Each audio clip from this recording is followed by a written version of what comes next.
What's up, investors? This is Sunko, the Korean Bro. Today is 2023, um, September 12th, and let's look at stock market. Okay, hmm. Let's see what do we have, right? Hmm. Want to get three top Warren Buffett stocks to buy now that could help you build lasting wealth. One stock that could soar when the housing market recovers. C3.ai stocks, slow growth and weak guidance. Is Tesla a stock or buy? Zscaler stock, is the price right to buy yet?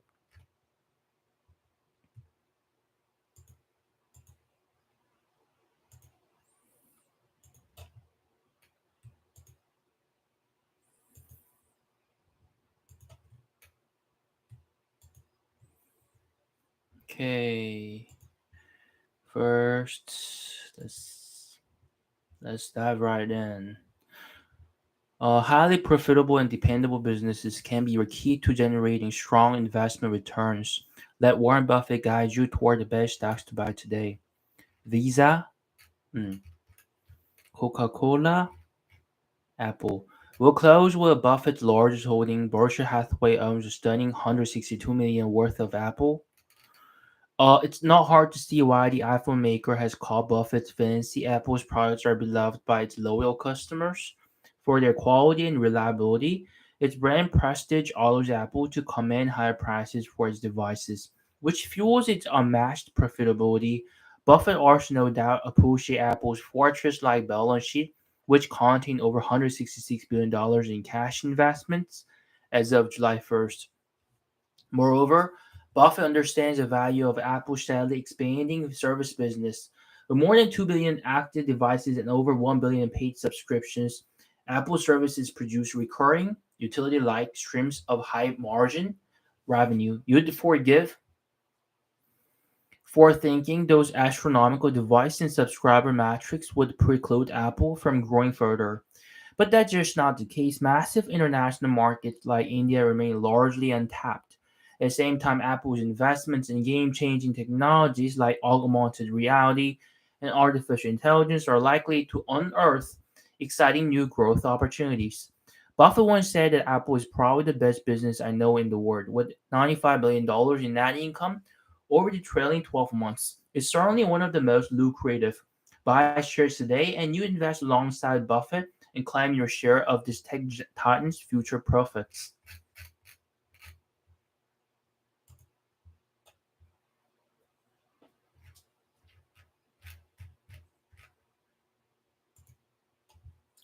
C3.ai dropped its goal of producing a profit as a boost spending to promote its generative AI solutions. Even with this increased spending, revenue growth will be sluggish next year. This year, the company may be having issues converting pilot customers. Something doesn't compute. Okay, C3.ai's revenue rose by 11% year over year to 72.4 million in the fiscal first quarter, which ended on July 31st. Hardly impressive against the backdrop of booming demand for everything AI.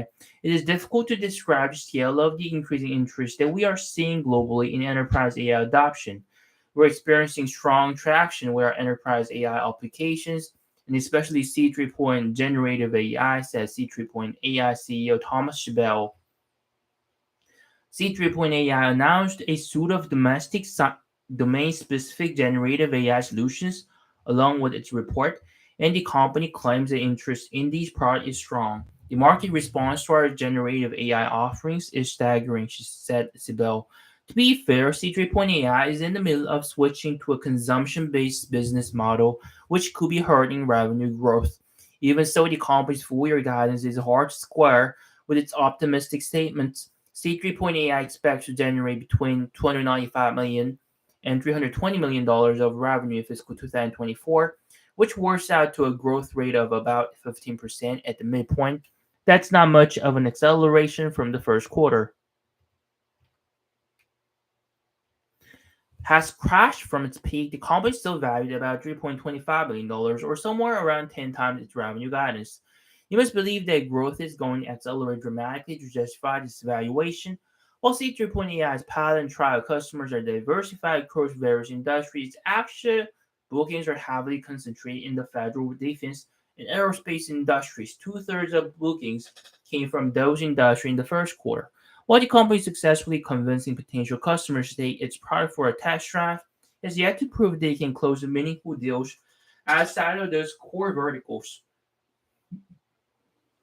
C3.AI's plan heavy spending to support Medicore growth within a booming industry throws up some red flags for me. With lofty valuation and pronouncements from a management that don't really match what the company's results or guidance, I'm happy to see this one out.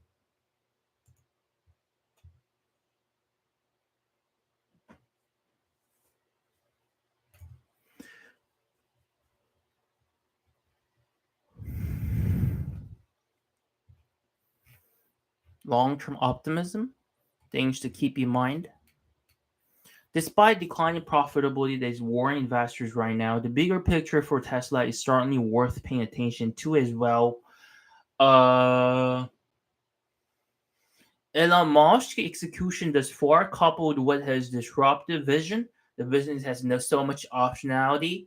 Consequently, I don't think it's crazy to believe that Tesla's market cap could double or triple the next 5 or to 10 years should it achieve its lofty goals.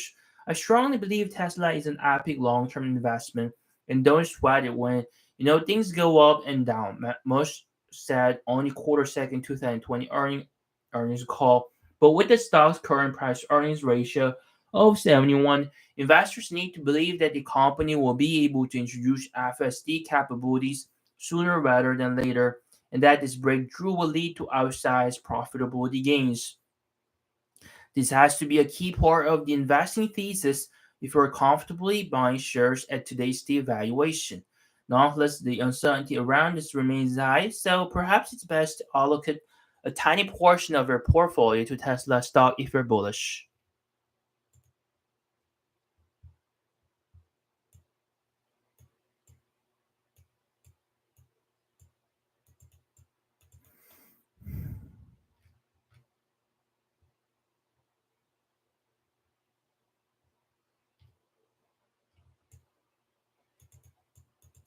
Cloud-based cybersecurity company Zscaler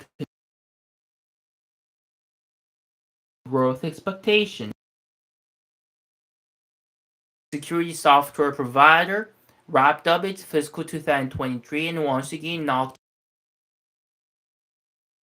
$62 billion, up 48% compared to 2022, well above management's guidance for as much as $1.59 billion provided just a few months ago. Zscaler stock has been in rally mode, up over 40% so far in calendar 2023, but it's still down nearly 60% from its all-time peak in late 2021. With a new Zscaler fiscal year starting, is it time to buy the stock?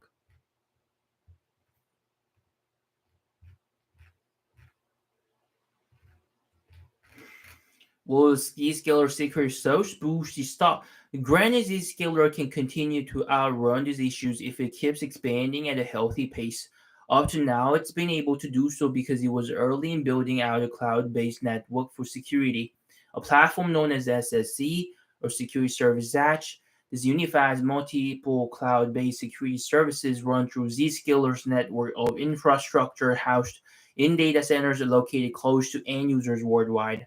The company is facing stiffening cybersecurity competition, though both from a fellow cloud-native upstarts like CrowdStrike, as they build out more robust security platforms, and from big incumbents like Palo Alto Networks and Fortinet. In addition to generating ample FCF, Zscaler has a stellar balance sheet with over $2 billion in cash and short investments, offset by convertible debt of just $1.1 billion. This is really solid business. However, though I could argue that Zscaler's enduring growth proves it has a winning formula that's scoring lots of new customers. The first-time mover advantage is clearly losing some steam as expected sales growth dips below the 30% mark in the year ahead. All told, my issue isn't with the business, but rather the price for expected profit growth as of the writing. Some 70 times trailing 12-month FCF and 70 times management's guidance for adjusted operating income in fiscal 2024.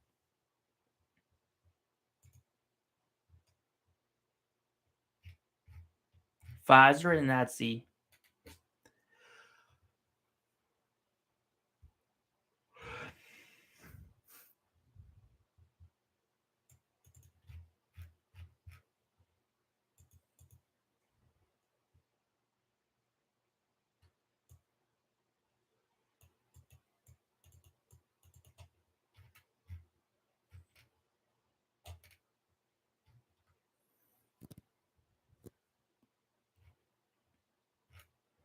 So how does Amazon earn profit? Hence, comparatively smaller businesses under Amazon's umbrella likely drive all of the profitability. The largest of these Amazon Web Services is cloud computing arm. Its revenue of $43 billion in the first half of the year, around 17% of the company total, grew by only 13%. Although that represents a slowdown from past years, this comparatively small amount of revenue generated $10.5 billion in operating income. About 84% of the company's total operating income shrunk from a year ago levels as companies lowered cloud spending amid a sluggish economy. Nonetheless, Fortune Business Insights forecasts a 20% compound annual growth rate for the cloud industry through 2030. Hence, the slump is unlikely to last. Moreover, subscription advertising, online seller services should continue to grow as long as such businesses drive most or all of the profit growth. The 192% profit gain is a realistic goal, even for a behemoth like Amazon.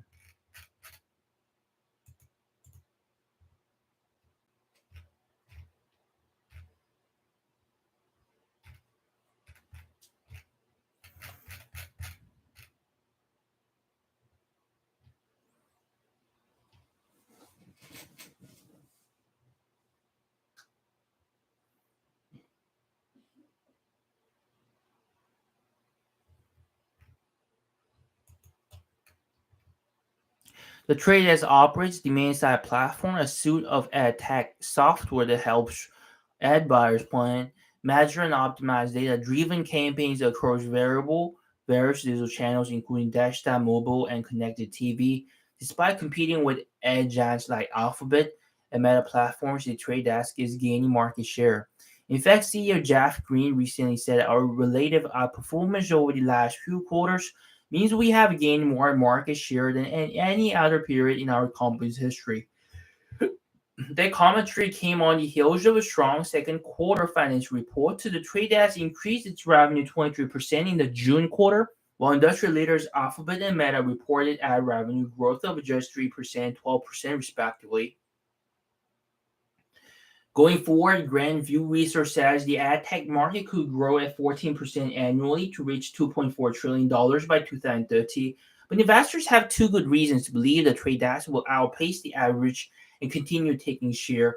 It is an independent ad tech company. Its software incorporates sophisticated artificial intelligence.